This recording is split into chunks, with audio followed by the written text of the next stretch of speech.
In this video, I'm going to introduce you to the concept of intervals. An interval is the distance between two notes. Typically, we describe an interval with two things: a letter or other symbol and a number. This stands for major third. This would be minor sixth. This would be perfect fifth. Okay, so there are two parts to each of these. We have the quantity,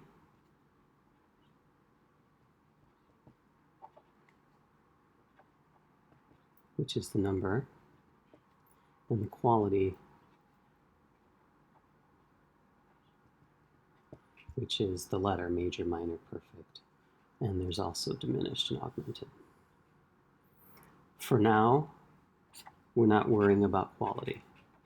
We're only looking at the numbers. Okay? We can do this very easily with the names of the scale.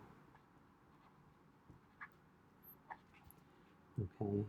If we have the interval from C to E, we go 1, 2, 3. That's a third. It's very simple. From C to F is a fourth. From G to A, 1, 2 is a 2. From C to B, 1, 2, 3, 4, 5, 6, 7 is a 7. When you count these, you need to make sure that you include the first note. If we're going from C to E, for example, don't say we're on C, 1, 2. You got to start on C, 1, 2, 3. Okay, so this is very, very easy. If I give you this interval, E and A, and this is ascending, you would just go E, F, G, A. This is a fourth. On the staff, this is easy. All you're doing is counting lines and spaces. You will, however, learn what intervals look like. For example, two notes right next to each other, you know that's a second. That's very easy to see anywhere. They're right next to each other, and you have to offset them from one another. You don't want to write C and D because there's not room for that. Thirds have a very distinctive look. They go from one line to the next line. Here we've got E, F, G. Or they go from one space to the next space. That's what a third looks like. C, D, E. That's a third. A fourth, F, G, A, B, looks like that. You'll notice that the even numbers have both a line and a space in them. The odd numbers are either both lines or both spaces. Here's a fourth. That's what a fourth looks like. A fifth is fairly easy to spot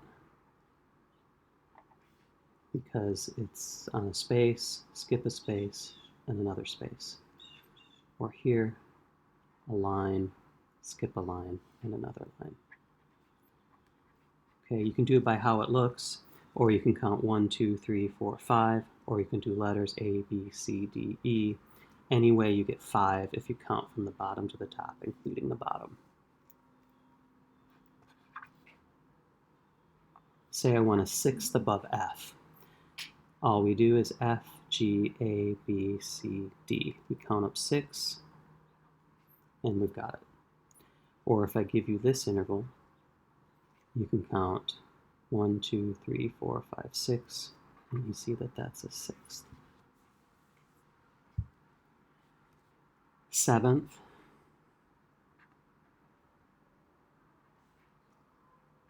looks like that. 1, 2, 3, 4, 5, 6, 7. You'll notice again, this is an odd numbered interval, and both of them are lines or both of them are spaces. And finally, the octave, F, to F is 8. A to A is 8. For the octave, you don't need to count. You'll just know it's going to be the same note an octave higher. So if you're asked for an octave above G, just write G, don't count 8. Likewise for a seventh, you don't have to count up 7. You can just go up an octave and down 1. So if I want a seventh above E, I know that this is E, this is an octave. I'll go down 1, and that gives me the seventh. There are 2 tone savvy exercises for you to practice this skill. And again, remember, intervals have both a quality and a quantity. We're not dealing with quality right now, just the number. We'll add the quality next week. So one of the tone savvy drills will give you a note, and it will say a fifth above. And you have to click on the staff the note that's a fifth higher. So B, C, D, E, F. So you would click on this line, that note would draw in, and you would get that one correct. The other drill gives you an interval, and you have to tell what that is. Only the quantity, just the number. And you can see that this is C, and this is, C would be here, it's down 1 from C, so this is a seventh. You would click on the number 7, and you'd be good.